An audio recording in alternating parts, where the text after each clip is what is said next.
Hello everyone, thank you for joining me. My name is Dr. Jason Uchida. I'm a doctor of naturopathic medicine and your host of this program. Welcome to Island Wellness, a program designed to educate you about naturopathic medicine. Today is February 21st, 2013. I graduated from the National College of Naturopathic Medicine in Portland, Oregon in 1988. I have been practicing naturopathic medicine in Hawaii for the past 24 years. Naturopathic physicians are licensed in the state of Hawaii as primary care providers, just like medical doctors. I'm very excited about the programs that we have lined up for you over the next few weeks. In the upcoming weeks, Ron will be joining us to share his incredible story. 3.5 years ago, Ron came in to see me bound to a wheelchair, struck down in the prime of his life by multiple sclerosis. Tune in to watch Ron run into the studio and learn how he beat multiple sclerosis with naturopathic medicine. You've watched many of my patients overcome incurable chronic disease over the past few years.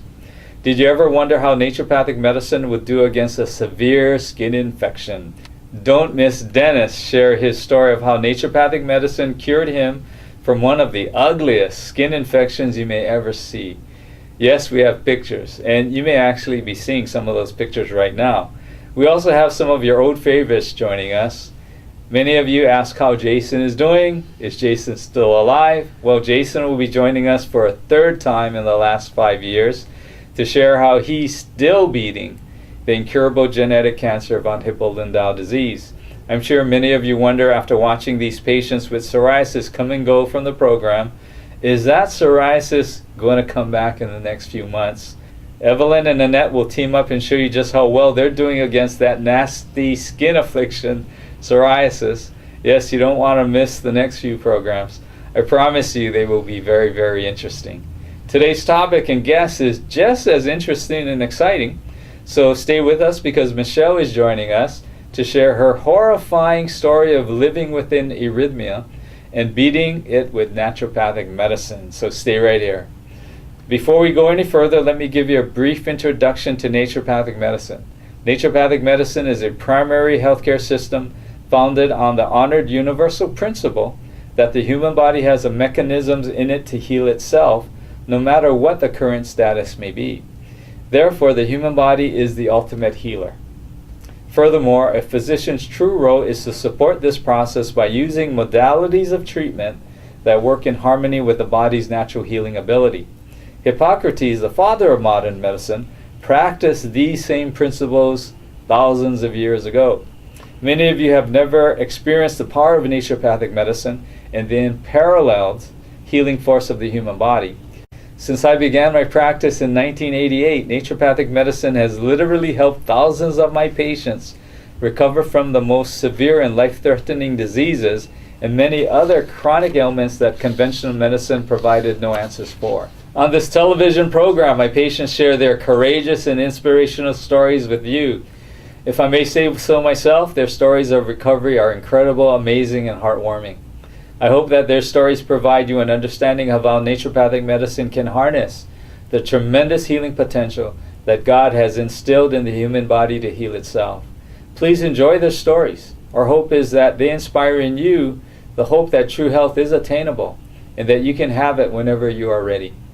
Today you'll see how another patient of mine cured herself from a potentially dangerous heart condition called an arrhythmia with naturopathic medicine.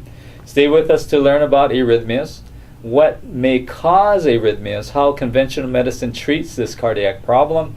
Stay with us to hear Michelle share her inspirational story of how naturopathic medicine helped alleviate her potentially dangerous heart problem.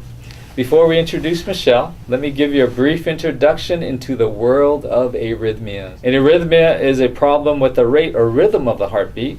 During an arrhythmia, the heart can beat too fast or too slow or with an irregular rhythm.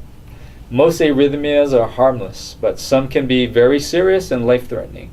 During an arrhythmia, the heart may not be able to pump enough blood to the body. Lack of blood flow can damage the brain, heart, or other organs. The heart is basically a pump. Its main purpose is to pump blood throughout the body. The heart itself is a hollowed out muscle that is lined with nerves. The nerve fibers receive electrical impulses that cause the heart to contract or squeeze from the top of the heart to the bottom, pushing the blood forward and out to the body. An arrhythmia occurs when the heart receives electrical impulses in an erratic fashion, causes an incoordinated contraction or irregular heartbeat. There are 4 types of arrhythmias: premature or extra beats, supraventricular arrhythmias, ventricular arrhythmias, and bradyarrhythmias. Premature extra beats are the most common type of arrhythmia. They're harmless most of the time, and usually don't cause any symptoms. When symptoms occur, they usually feel like a fluttering in the chest or a skipping of the heartbeat. Supraventricular arrhythmias or tachycardias start in the atrioventricular node, otherwise known as the AV node. Tachycardias are fast heartbeats. The AV node is a group of cells located between the atria and the ventricles. Atrial fibrillation or AFib is the most common type of serious arrhythmias and involves a very rapid and irregular contraction of the atria of the heart. In an AFib, the heart's electrical signal doesn't begin in the normal sinoatrial node. Instead, they begin in another part of the atria in the nearby pulmonary vein. These signals don't travel normally. They spread throughout the atria in a rapid and disorganized way. This causes the atria to quiver very fast or fibrillate instead of beating normally. As a result, the atria is incapable of pumping blood into the ventricles as they should. This can cause the blood to pool in the atria, causing clots to form and potentially triggering a stroke or reduced blood flow to the body and producing congestive heart failure. In AFib, the damage to the heart's electrical system is often a result of other conditions that affect the health of the heart, such as high blood pressure, coronary heart disease, and rheumatic fever. Therefore, inflammation is thought to play a key role in the development of atrial fibrillation. Atrial flutter is similar to atrial fibrillation. However, the heart's electrical signals spread throughout the atria in a fast and regular rhythm. Atrial flutter is much less common than atrial fibrillation, but has similar symptoms and complications. Ventricular arrhythmias start in the lower chambers of the heart in the ventricles. It can be very dangerous and require immediate medical care. Ventricular arrhythmias include ventricular tachycardia and ventricular fibrillation or VFib. Complications of ventricular arrhythmias are cardiac arrest, strokes, and congestive heart failure. To prevent death, the ventricular arrhythmia must be treated swiftly with electric shock to the heart called defibrillation. A defibrillation device may be implanted on the heart to prevent VFib from escalating or ventricular fibrillation. Arrhythmias can be caused by smoking, heavy drinking, recreational stimulant drug use like cocaine and amphetamines, and too much caffeine or nicotine. Arrhythmias are more common in people who have had a heart attack, heart failure, cardiomyopathy, leaky or damaged heart valves, congestive heart defects, high blood pressure, diabetes, infections that damage the heart muscle, sleep apnea, and overactive or underactive thyroids. The common symptoms of arrhythmia are palpitations, rapid heartbeat, slow heartbeat, irregular heartbeat, heart palpitations or rapid thumping inside the chest, anxiety, dizziness, weakness, lightheadedness, fainting, shortness of breath, chest pain or pressure, fatigue, sweating, and shortness of breath on exertion. If you have these symptoms, schedule an appointment with your primary care provider or cardiologist immediately. Common arrhythmia treatment includes medication, medical procedures, and surgery. Antiarrhythmic medications can be used to slow down a heartbeat that is beating too fast and change an abnormal heart rhythm to a normal, steady rhythm. Examples of antiarrhythmic medications are Maltac, amiodarone, and propranolol. Common medications that are used to treat atrial fibrillation to slow a fast heart rate are beta blockers like metoprolol and atenolol, and calcium channel blockers such as diltiazem, amlodipine, and verapamil. Beta blockers and calcium channel blockers are medications that are also commonly used to treat high blood pressure. In the case of atrial fibrillation or ventricular fibrillation, anticoagulants or blood thinners are prescribed to prevent the formation of blood clots. Preventing clots decreases the risk of having a stroke. Warfarin or Coumadin is one of the most commonly prescribed anticoagulants. Frequently, though, aspirin is recommended in addition or instead of anticoagulants. If the medications fail to work well, or in the case of supraventricular tachyarrhythmias, ablation therapy can be used to burn or kill the damaged nerves in the heart to stop the arrhythmia from occurring. If all fails, then occasionally a defibrillating electronic device or pacemaker may be hooked up to the heart to provide a regular electronic impulse to reestablish normal contraction and rhythm. In naturopathic medicine, we typically look for a potential cause of an arrhythmia by looking at the patient's past medical history. That may suggest an imbalance in phospholipidase enzyme levels that may affect normal cardiac rhythm. If one cannot be found, the naturopathic physician may use a cardiac electrolyte formula to balance electrolyte levels.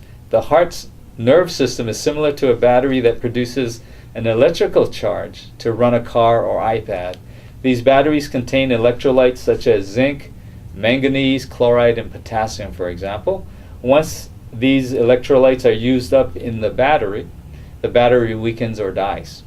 Within the heart, if the electrolyte levels are out of balance, this may cause an irregular rhythm of the heart. Remember, arrhythmias are serious cardiac conditions and potentially fatal. Do not attempt to treat yourself without supervision of a medical doctor, a cardiologist, or a naturopathic physician. Naturopathic medical philosophy is to look for and treat the cause of the illness or condition. In today's case, arrhythmia, medicine and science says to make the heart beat regular or to slow it down. It sounds like a very good idea, but what is the cause of the irregular heartbeat or the arrhythmia? Could a situation develop where there is too much enzymes being produced or an electrolyte imbalance that may produce the arrhythmia? Well, that's enough about me and naturopathic medicine. Now let's find out if it works. To help illustrate this, I typically ask a patient to share his or her experience with naturopathic medicine so that you can get a better understanding of how this safe and effective form of medicine works. Let me introduce tonight's special guest. My patient Michelle is joining us.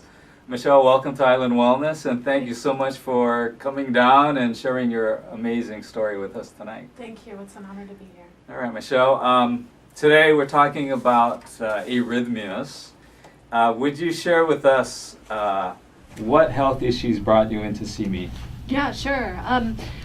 When I first was diagnosed by my conventional doctor, she had noticed a flow murmur in my heart. And after that, and to make a long story short, she basically sent me through a battery of heart tests, from a heart monitor, EKG, ultrasound. I did the stress test, and put me on some conventional medication, and it just seemed to continue. It never subsided. It never helped? It did not help. About what time was this?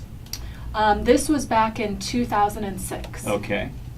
All right. And then what did you do after that? I mean, you went through the typical treatment for arrhythmias. Yes. Taking medications. Taking medication every day, and I found that the medication just really fatigued me ultimately, Okay. and I just felt toxic, to be perfectly honest. Okay. And my mother has grown up with a lot of Eastern philosophy. I grew up in Hong Kong, and so as a little girl, my doctor was a Chinese herbalist. I never had a Western doctor, so naturopath, homeopathic remedies were not foreign to me, but I knew. For me at the time, I didn't have the patience to go through that process, but I knew ultimately that I needed to seek a naturopath. Okay. And a friend of mine recommended me to you, and on a wing and a prayer and lots of faith, I came to visit you, and with the hopes of you being able to help me not only rid the arrhythmias, but also get me off of the medication. Okay. Do you recall which medications you were on at that time? I do. I was on atenolol. I was also on meclizine for a little bit of vertigo that she prescribed for me, and I was also on a beta blocker. Okay. Calcium channel blocker and a beta blocker. Correct. Very common medical treatment for arrhythmias. Did your cardiologist tell you what type of arrhythmia you had? I believe it was a PVC. PVC, okay. Post-ventricular, something pre- like that. Or I don't. Premature. Thank ventricular you. contractions. Thank you. Thank you. Okay, so tell the audience about the palpitations and the anxiety you felt. When they first started, I thought, oh, maybe it was just my heart was skipping a beat, and I looked it up online, and of course, everybody tries to go to the internet to seek knowledge and answers, but I read that it was somewhat normal, but my occurrences were a little bit abnormal because it would happen almost to the point, Dr. Uchida, when I ate particular foods. Oh, okay. And when I would eat those particular types of food, and those types of food were generally not the healthiest. Okay. Or if I had, I'm not a big drinker, I'm not a drinker at all, but if I had a glass of wine or a beer, it would trigger them. And at the time, they would come on quite frequently. Okay. And some of them would last a little bit longer than others. And so that, of course, then triggered my mind, because it is such a powerful thing. It is. That I thought, oh my gosh, is something really wrong with my heart? And because your mind starts going, then your heart starts to go. And when your heart starts to go, then your mind starts to go even more. Right. And then I would start to get very, very anxious and have, literally panic attacks. Okay. Anxiety attacks are Yes. very common when you have arrhythmias. Okay. So I'm pretty sure you knew that before. So I learned that quickly. Okay. So most people, though, let's say, have never experienced a arrhythmia or heart palpitation. And it does have a particular feel to it. Yes. Would you mind sharing with the audience how that felt for you? Sure. It kind of feels like your heart is skipping a beat, but soon after that, you get a very lightheaded sensation in your head because obviously the blood didn't, your muscles weren't contracting enough for the blood to get to your head. So I felt a little bit lightheaded. Okay. And then after that, it would subside, and then maybe it would happen 2 or 3 more times. And I would feel my heart, and it would feel as if it was trying to catch up to its rhythmic beat. Okay. Does that make sense? That makes perfect sense, and I think you described it really well. Thank you. So, common symptoms with an arrhythmia is anxiety, lightheadedness, or dizziness. But you also experienced a few other symptoms along with the arrhythmia way back when, as well as more recently. We'll talk about that in a bit. Okay. Okay. What other symptoms did go along with the arrhythmia? I was also, like you were saying, I was getting very lightheaded at times, dizzy, more vertigo type symptoms. I also felt as if with the panic attacks or the anxiety attacks, I would get not super tight in my chest, but just, a heavy sensation. I'd maybe get some sweaty palms, sweaty feet a little bit. I was never like full-blown sweaty, but I just knew that my palms and my feet were sweaty. I would get a little bit of brain, actually not a lot of brain fog, Okay. feel just very, not disoriented, but just very unsettled. So very common classic symptoms, though, for an arrhythmia, with lightheadedness, the sweating of just sweating palms and feet, but you could be sweating almost anywhere. So vertigo is severe dizziness, though, Yes, right? yes. Not just light dizziness. Yes. You were severely Yes. dizzy. Yes. Would you explain how that felt for Yes. the audience? Very debilitating. Okay. Very debilitating. When I could start to feel the anxiety come on, and then, of course, as I mentioned, how powerful the mind is. When you let it race and it goes down the wrong path, it certainly can trigger a lot of other, symptoms. And with the vertigo, I felt like the walls were coming in, and the floor and ceiling were kind of boxing me in, and I didn't feel like I was gonna pass out per se, Okay. but I felt as if I would maybe fall over because I Okay. did not have my balance. Okay. Fairly severe symptoms, probably producing more anxiety. in you. Correct. Okay. Was the anxiety fairly debilitating for you? It was both mentally and physically. Okay. You know, I had multiple trips to the ER because I didn't know, you know, what was really going on, and I will tell you, Dr. Uchida, time and time again, you know, they kept, you know, they did just about every test known, you know, that they could, Mm-hmm. and nothing came up, you know, nothing was showing wrong, and for me it was more mentally taxing because it's like, wait a minute, I really am not feeling well. I Mhm. promise I'm not feeling well, Mhm. but yet they're telling me everything is fine. I'm like, but you don't understand. And going back to your question, why did I come to see you? That was part of my other prayer, that I was like, oh God, dear God, I please pray that Dr. Uchida would please understand how I felt, because conventional medicine was not. Okay.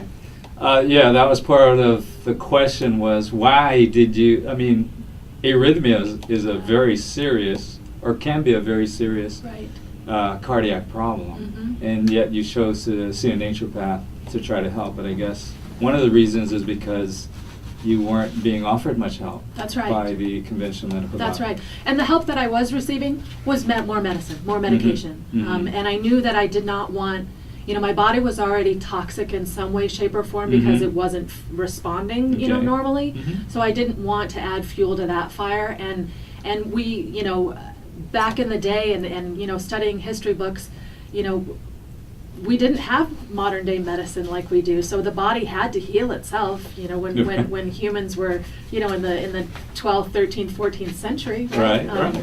So I knew that there was a hope and light at the end of the tunnel with naturopath. I was just praying that you would be able to be my salvation. Thank you. We'll talk more about that in a few minutes, though. But you mentioned going to the ER a few Yes, times. Yes.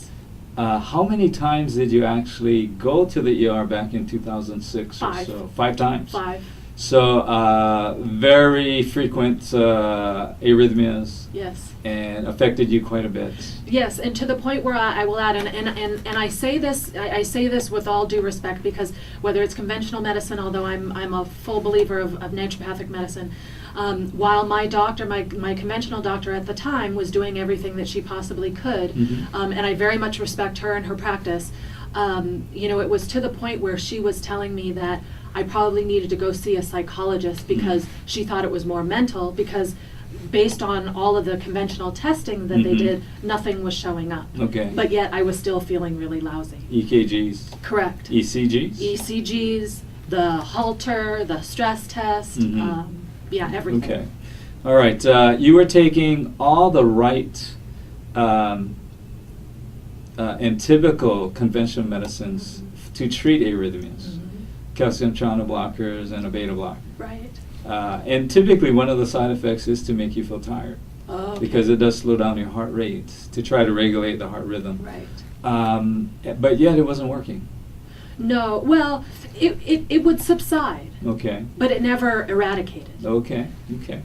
And did your cardiologist ever talk to you about doing ablation therapy, or, you know, using a pacemaker at one time, or at some time? She actually, yeah, and that was the fear of God in me for sure. Mm. But she never mentioned ablation therapy, but ultimately said that if the matter did not improve, or, you know, unfortunately got a little bit worse, Mhm. then I might have to have, you know, a procedure.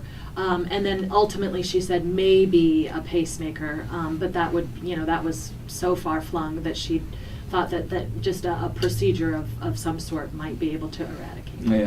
Yeah. Typically, ablation therapy or a pacemaker for PVC is Mhm. usually not the right course. But I Mhm. guess if nothing is helping you, then that might be an avenue to Right. maybe go down. Right. Which I guess you really did not want to go down. At all. Okay. At all. Michelle, you mentioned that there were a few foods that Yes. would trigger Yes. the arrhythmias. Yes. Would you mind telling the audience which foods they were, or which foods you thought they might be? Well, you know, it was, like I said before, it was mostly foods that were not healthy. If Okay. it was, you know, alcohol, if it was food that was heavy in carbohydrates, I unfortunately have a sweet tooth, Okay. and I noticed that if I had a dessert or two or bakery. Okay. Or a starchy type food. Meal, a starchy meal. Correct. It would tend to flare up. Okay.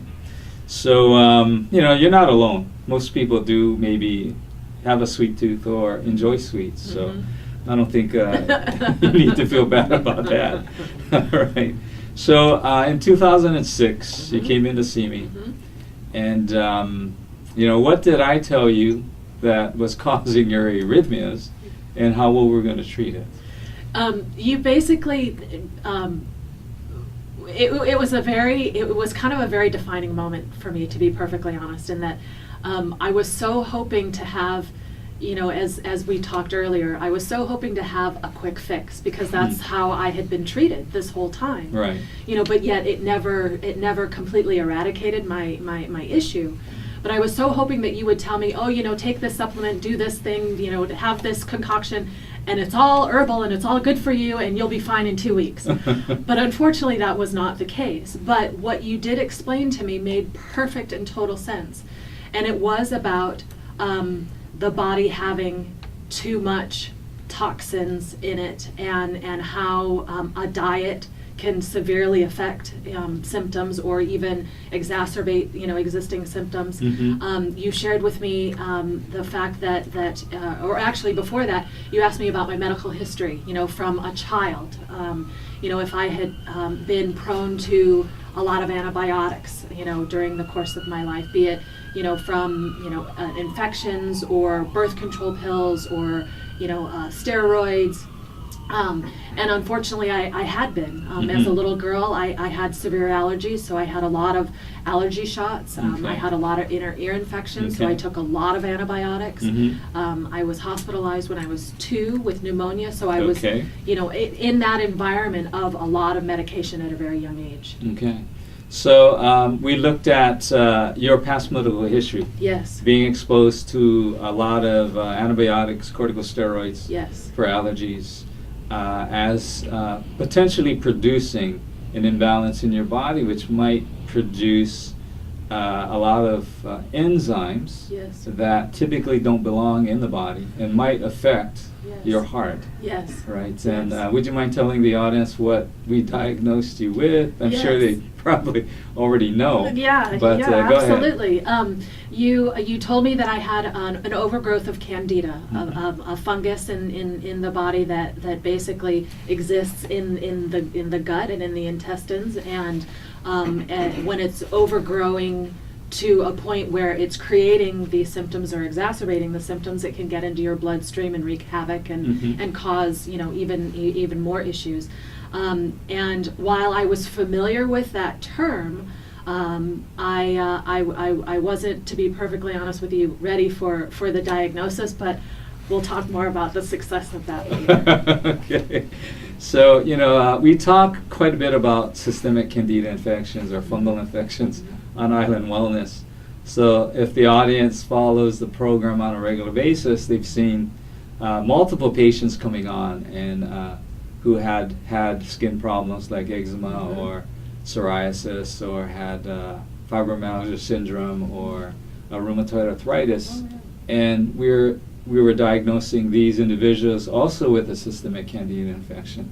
But the candida infection can produce multiple problems. And in different individuals, the main symptom would be a little bit different. In your case, the heart palpitations. Right. All right. So I'm sure the audience is going, oh no, not again. This guy thinks systemic candida infections cause everything. Well, but you know what though, honestly, Dr. Uchida, it kind of does. Well, I shouldn't say it does, but I remember like clear as day, like it was yesterday, when you handed me the paperwork, and at the very top it says symptoms of candida. And it listed, literally, I mean, it has probably about 50 different symptoms. And honest to goodness, I mean, as God is my witness, almost every other one of those were like, that's me, that's me, that's me. Right. And it really does. I mean, it has a very widespread blanket, I guess, for lack of a better word, over your system. Yeah, it does. It is a systemic infection. It could affect many, if not all, organ systems in the body. Wow. Did going through the medical book help you Absolutely. understand systemic candida infections, how they're caused, Absolutely. and then what kind of problems they can produce? Absolutely, Okay. absolutely. To the point where I think I even told you, I said, "Did you write this just for me? Did you write?" Because it just seemed like it was so perfectly, matched with me. And going back to what I said earlier, Mhm. I was so hoping that you would be able to understand my plight, and not only was it that you not only understood it, you typed it up just for me. I mean, I know you didn't, but it was right there. And going to the medical book and even the Bible, the book of Leviticus, Right. was amazing. About half that chapter is on how to get rid of fungus. That's and how right. bad fungal infection, or how bad fungus is when it comes to affecting the human body. Right. So I found that very fascinating Yeah. myself. Yeah. So when I told you about a systemic fungal infection, Uh-huh. how that could be affecting your hearts and the rhythm of your heart, Yes. besides what were you thinking? What did you think of the treatment that I suggested you follow? I thought it was severe at the beginning. I was like, oh my gosh, I need to muster up every ounce of will that I possibly can have to not so much, and I'm being a little bit facetious, but to really exercise the discipline. But personally for me, it was more, as I mentioned to you earlier, my situation to me mentally, more than physically, was so severe that I was willing to do anything. I wanted relief. I wanted to feel like I was on the road to recovery. Okay. And I had the faith, knowing that what you do, and the fact that I was highly recommended to come and sit with you. I knew that I was going to get some relief somehow, some way. Okay. And if I was patient through the process, I would be able to have a victory on the other end.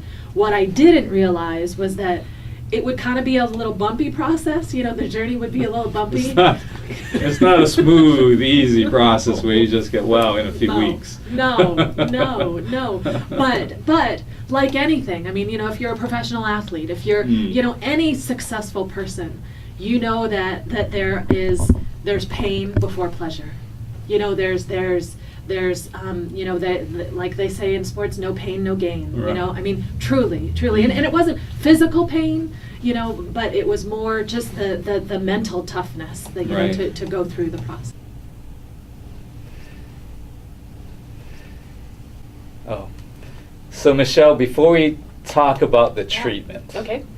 I wanted to ask you about the other symptoms that you felt, along with the Sure. arrhythmia, the anxiety attacks, and the dizziness and vertigo. You also experienced a few of the symptoms that you had mentioned. I did.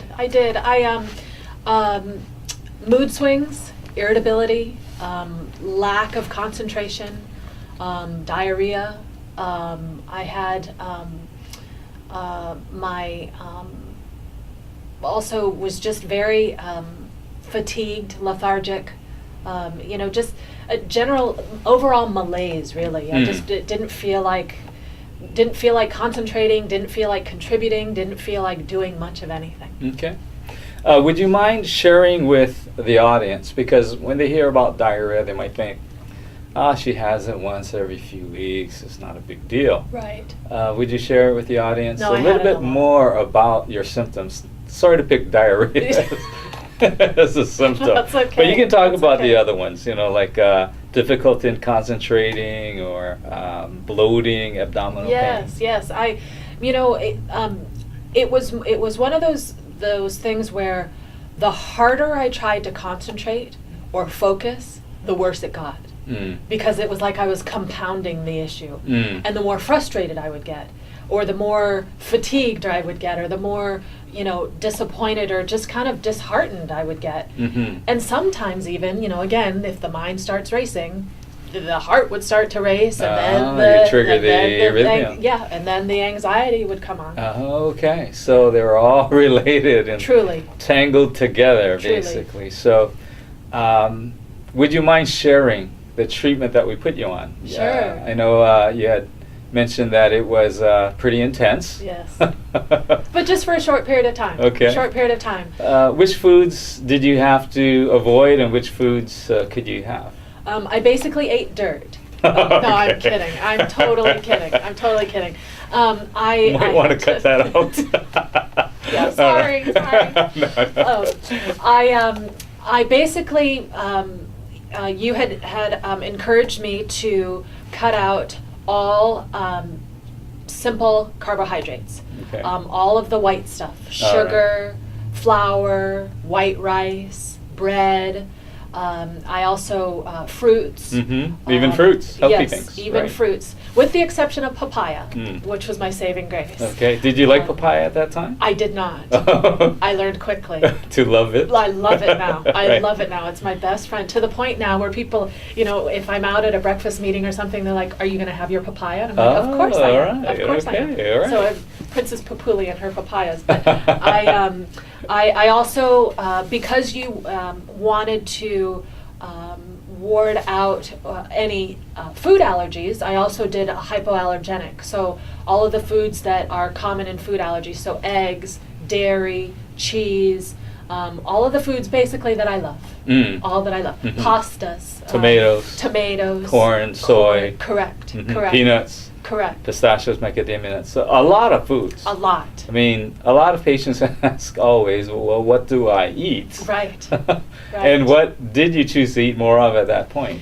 It was not only an exercise in discipline, Dr. Uchida, Mhm. it was also an exercise in preparation. That was absolutely key, because it's if I were to come and see you today and say and you were to diagnose me and say this is the regimen that I would like you to follow, I would probably take a couple of days to prepare, to get Mhm. all of the foods ready.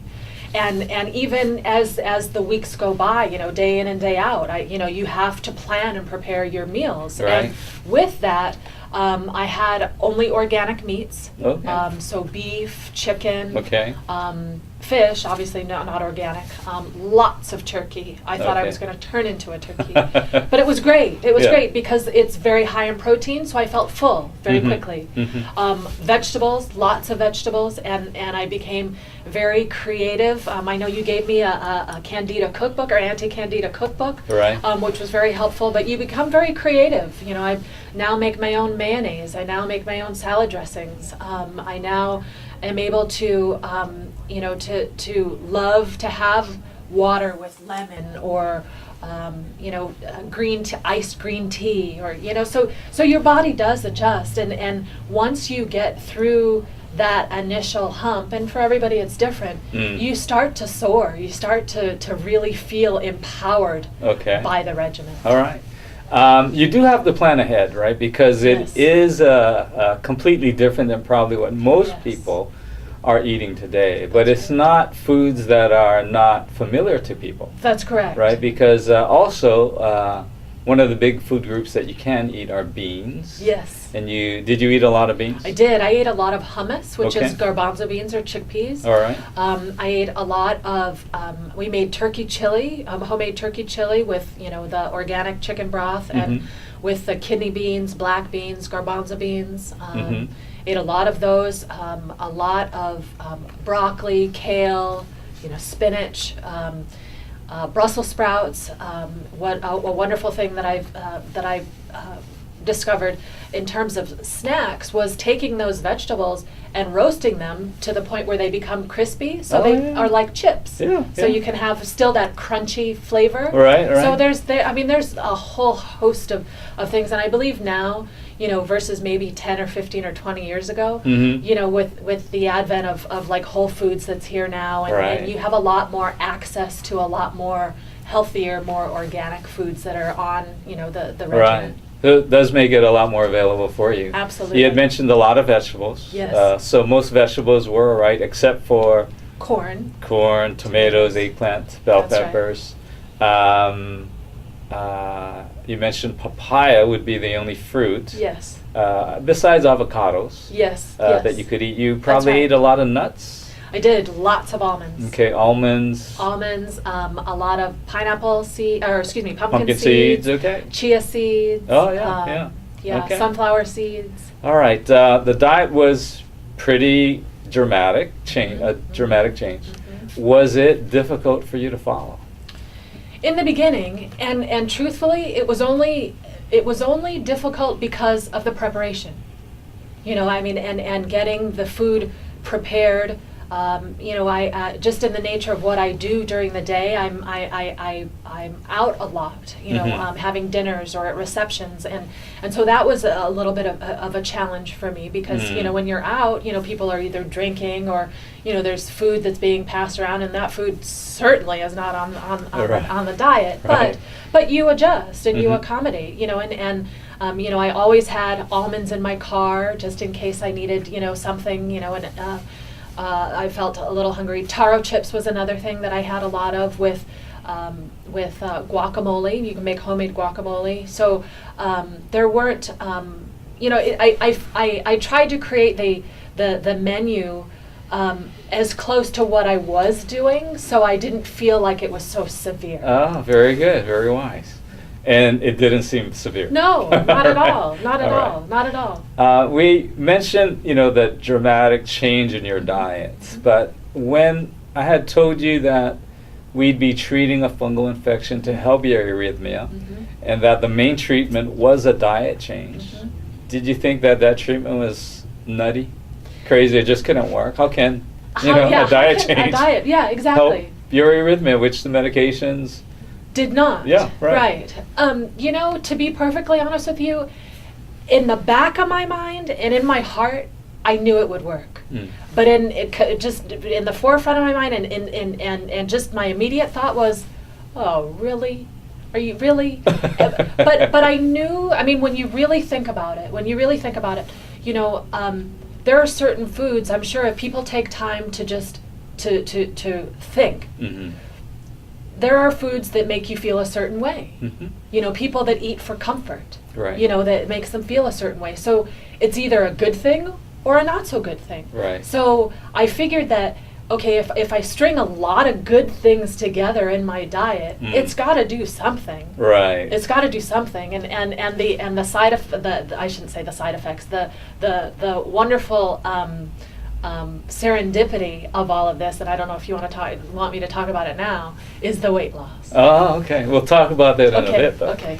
All right. So we changed your diet. Yes. We also gave you a few supplements. Yes. Right. But the supplements had nothing to do with your heart, though. Correct. Right. They were all related to treating the candida. Right. And not treating the heart itself. Right. Right. So earlier, I know Yes. we didn't go through it together, but if the audience tuned in at the beginning of the program, I did mention that typically in naturopathic medicine, we're looking for two things when it comes to treating arrhythmias. The first is there a potential to have an imbalance of having too many what is called phospholipidase enzymes in the body that could be throwing off the cardiac rhythm. Or if it's not that, it could be an electrolyte imbalance, right? So not everyone who has arrhythmias will have a candida infection. Right. And there are some people that come in to see me with arrhythmias, and they've seen some of my patients on the programs before talking about heart palpitations Right. being corrected by treating the candida infection. Right. The heart palpitation, though, usually is one of many symptoms and not the major symptom. These individuals want to go on the candida treatment, you know, to help their arrhythmia. Right. But I tell them there's no indication to suggest you have a candida infection. So there's almost like this big letdown, like, oh, I don't? They're looking forward to go on the diet. Wow, those lucky people. Yeah. Those lucky people. So we give them electrolytes that help balance Sure. the nerve impulses inside of the heart. So I know you're probably thinking, I wish that happened to me. How come I didn't have that one? But unfortunately, we don't get to pick which treatment That's we right. undergo. But That's right. anyway, not all arrhythmias are caused by systemic candida infections, just so that you know. Maybe one day we'll have one of these other, or a couple of these other patients come on and share their stories about just treating the electrolyte imbalance and how it helped their arrhythmia. That'd be great. All right, so usually it's not going to create severe arrhythmias like ventricular fibrillation and those types of arrhythmias, but the more mild ones, yes. So you went on this diet, and you did it phenomenally. Thank you. You did really well. You are an excellent coach. And would you mind telling the audience, Sure. when did you start to notice the benefit of your treatment? I started to notice, just as you and I have kind of dubbed them, there were, at the beginning there were lots of cloudy days, and I was just praying for sun. And I started to have some sunny patches. It was probably about a month and a half into, about 4 weeks, almost 5 weeks into the regimen, where I could have a note where I noticed it, you know, a noticeable difference. Okay. And then, you know, I would kind of take one step back, maybe 4 steps forward, maybe one more step back, 6 steps forward, you know, but I was constantly progressing, but it wasn't, you know, like, it wasn't a straight line, correct, correct. That could have been tough for you at that time, wondering, you know, am I really getting better? Because I'm better some days and not others. When did you start to feel, let's say, so well that you weren't having hardly any arrhythmias and maybe no anxiety at that point? It was probably about 2.5 months, almost Okay. 3 months. So it did take a while. It's not a Yes. quick fix. No. But you were feeling much better at that time? Oh, way better, way better. And for me, it was not only physically, but just mentally, knowing that I was on the road to recovery. Okay. So along with the arrhythmia and the anxiety attacks, how were your other symptoms doing? They were subsiding. I mean, it was kind of like the you know, the diet was kind of like blowing off these little good bombs of health, you know, in my system, where it was like, you know, let's shoot the mood swings, shoot the anxiety, shoot the, you know, the dizziness and the sweatiness. You know, it was just, it was kind of knocking them out one by one. So the symptoms were They were subsiding. resolving? Yes, Okay. yes, yes. Very good, very good. And when did the anxiety and the palpitations and the arrhythmia completely disappear? It was probably, I don't know, I'd say a good 5 months, 6 months. Okay. Yeah. So, and then you went through a period of it coming and going, or did it just No, stay it would away? it was pretty much gone. I would maybe have, and I wouldn't even call it an episode, maybe one every 6 months. Okay. Or a year. I All mean, right. it was hardly ever. Hardly ever. And was it a severe one where it lasted Not a long at time? all. Not at Okay. all. I mean, to the point where I was like, oh, wow, oh. But it was gone, and I was like, oh, I forgot I had those, because I hadn't had one in so long. All right. And you first came in to see me in 2006. Yes. So by about 2007, you were feeling. Oh, I was feeling like $1 million. All right. All right. Feeling like $1 million. And you look like $1 million. Thank you. You had mentioned you lost some weight. I did. Would you mind sharing with the audience how much weight you lost at that time? at that time. At that time. It was almost, if I calculate it correctly, from the time before I saw you, I was a little bit heavier. It was close to 46 pounds. 46 pounds of weight loss. Yes.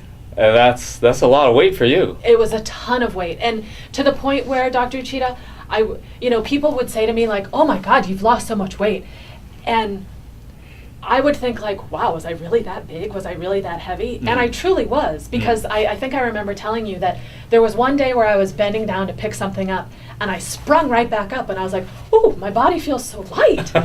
Because I wasn't carrying all of that weight, and I didn't realize how much weight I was carrying. Obviously anyway, yeah.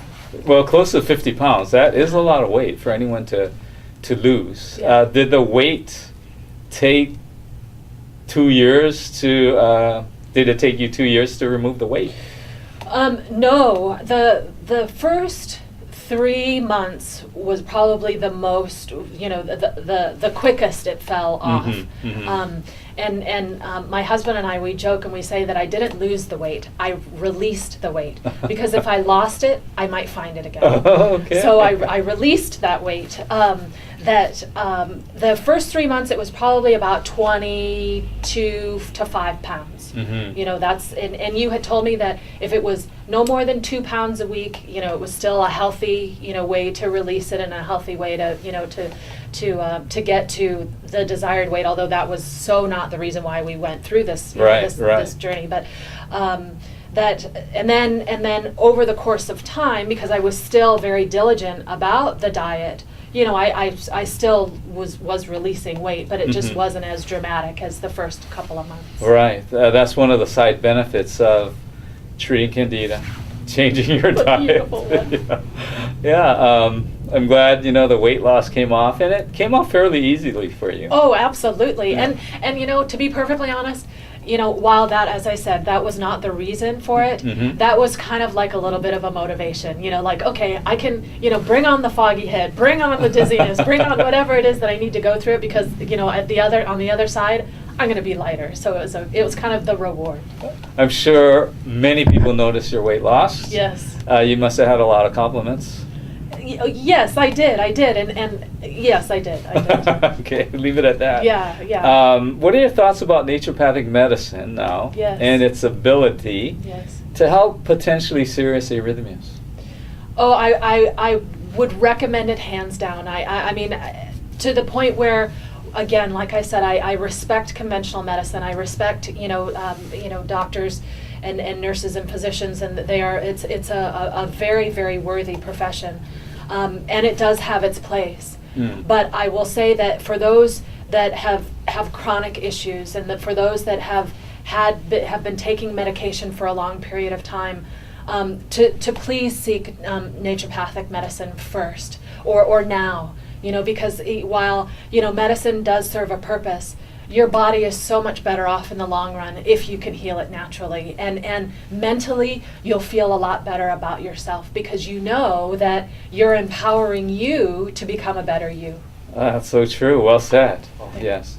So I'm sure the audience, they want to know, how you're feeling now, because that was about 5 years ago, right? That you were treated for the arrhythmia. Yes. How are you feeling now? How are you doing? I feel great. I really do. I feel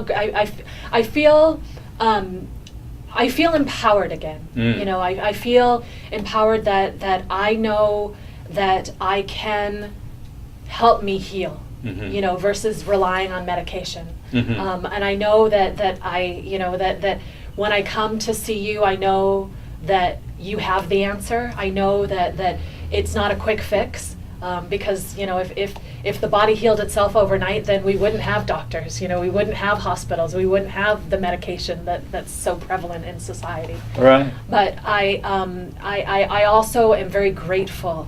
This journey is as I shared with you, it's one that allows you to just kind of take inventory of you, and it allows you to really kind of just make sure that you are on the right course in life, be it family, work, if you have a spiritual life, physical, just a lot of things. And it really, I guess, because your mind becomes so clear and you become so pure, for lack of a better word, and even though I know you're not, but you know what I mean, where you don't have that toxin in you, you're free to have that, or you're liberated to be able to think, how can I better me, and how can I empower other people, to do the same. And it's not some voodoo spiritual, really deep kind of thing. It's really simple and very, very, very empowering in the process. A lot of my patients do mention that after we're done with their treatment, is that they do feel very empowered because it was them who corrected their health issue. And they did it with diet and maybe some natural supplements. So, it's very empowering to know that you can overcome severe health problems Yes. that maybe even medications are having, or medicine is having a hard time with dealing with or correcting. Right. Right. Just to take us a little bit off subject, Sure. we did have a little setback a few days ago. Yes. You know, a lot of people are complaining about the foggy weather that we're having and the rain.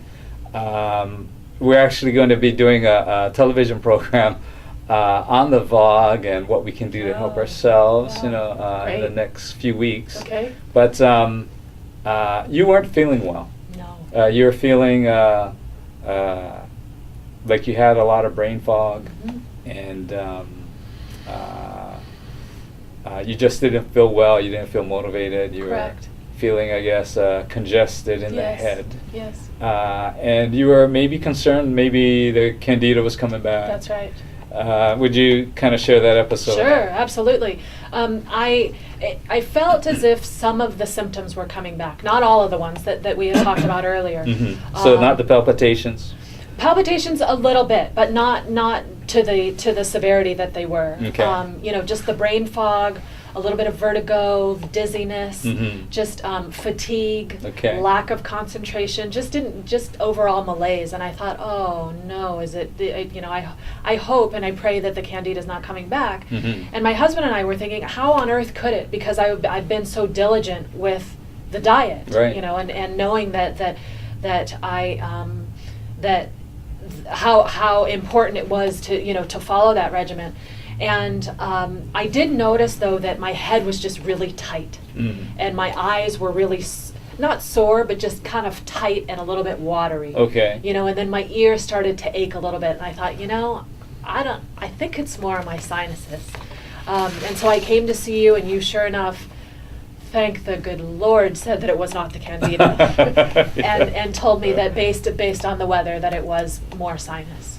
Right. So we had a look in your ears and Yes. your sinus cavity, Yes. and it was congested. Mhm. And what treatment did you do? And how are you feeling today? Because that was just a few It days was just ago. 2 days ago. Right. Yeah, 2 days ago. I feel like 90% better. I'm definitely on. I can see the forest for the trees, or let's say the sun has come out again. We can hear it in your voice and Thank see it in your you. smile. Thank you, thank you. Well, thank you to you. But you prescribed some supplements for me for my sinuses, and for me to take them 3 times a day, which I was gladly willing and able to do, knowing that we had gone through this whole anti-candida treatment that I've. You could tell me to take a whole jar of them in one sitting, and I would. But I know you never do that. But and then to do a sinus rinse. And I specifically asked you. I said, I've done the neti pot, but you had preferred me to do the sinus rinse over the neti pot because it gets into the back of your sinus cavity. Correct. So you wash actually the whole sinus cavity if Right. you use like a bulb syringe or a bottle syringe. Right. So you can express the water Right. deeper into the sinus cavity. Right. And typically if it's going back into your sinus cavity, you're going to have that water draining out through your mouth. Yes. And then you'll know you're doing the sinus rinse properly. Right. And how were you feeling after you I did the felt rinsing? to the point now where I told my husband, you told me to do it twice a day, in the morning and then the evening. And I told him, I said, oh, this feels like us going to the spa. It was just, relief, All right. because even though my ears weren't draining and, all of a sudden, my sinuses were totally cleared, but I could feel the draining. And as I mentioned to you, I sort of have a dry cough, because I know that I'm getting that postnasal drip, so it is draining out of my ears. I wish I could do it 3 times a day, but it's probably not good for you. Yeah, I wouldn't suggest 3 times a day. I mean, some Right. patients try to do it 3 times a day, but there's just so much irrigating going on, Right. and there it might damage Yeah. the mucous membrane lining. Yeah, no. But it yeah. works. It Yeah, works. very good. I'm glad you're doing well. Thank you. I'm sorry, Thank you. Michelle, our time is up. I want to thank you so much for joining us Thank you. on Island Wellness and sharing your amazing and Thank incredible you. story with us today. Thank you. And continued success at keeping the arrhythmia away. Thank you. I know it can be a tough thing, but it's a good thing, like what Yeah. you're saying. Yeah, thank you very much, and thank you for you and all that you do. You're welcome. I'd like to thank all of you for tuning in and joining us tonight. I hope you enjoyed the program and learned something of value. Our hope is that these stories inspire in you the hope that true health is attainable and you can have it whenever you are ready. Please continue to look for and tune in to Island Wellness. We have more incredible, heartwarming stories of people overcoming incurable diseases and illnesses in the next coming few weeks. Look for Ron's incredible story of being wheelchair bound by multiple sclerosis, but now he runs. If you're interested in seeing a nasty, ugly skin infection, tune in to watch how naturopathic medicine helped Dennis overcome his. Jason will update you on how he's doing with von Hippel-Lindau disease.